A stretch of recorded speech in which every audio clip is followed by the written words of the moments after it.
بسم الله الرحمن الرحیم. از ایشون داره بزرگواران ما امروز به مناسبت 27 اردیبهشت روز ارتباطات و روابط‌عمومی نمایش آینده گلستان در عصر هوش مصنوعی رو برنامه‌ریزی کردیم که امروز در خدمت همه تلاشگران، فعالان اقتصادی، نخبگان، پژوهشگران و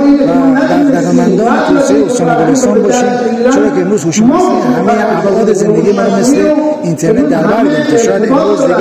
همه میگن هوش مصنوعی رو کسی بلد نباشه، کار کردن باشه دیگه به عنوان فرد باسواد تلقی نمیشه.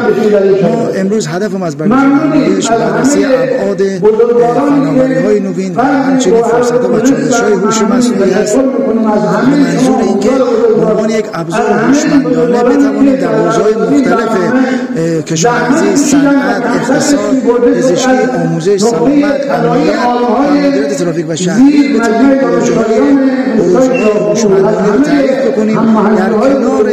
همراهی مدیران که در کنار پروژه‌های فناوری در کنار باشند و بتونیم انشالله آینده گلستان رو برای افق تازه ترسیم بکنیم. هدف ما اینه که ما انشالله بتونیم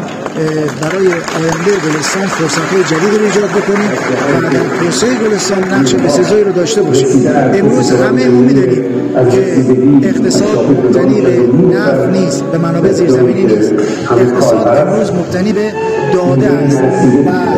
امروز ما باید همگان سعی بکنیم با تحلیل داده و با استفاده از ابزار هوش مصنوعی بتوانیم به سمت حکمرانی داده باشیم و تسلط خودمان رو بر ارتقای داده افزایش بدیم، چرا که امروز اعتقاد داریم هوش مصنوعی نه تنها ابزار بلکه به عنوان یک همراه هوشمند جهت پیشرفت و تحول جامعه است. در استان گلستان 2 شرکت هستند که بستر تکنولوژی فراهم کردن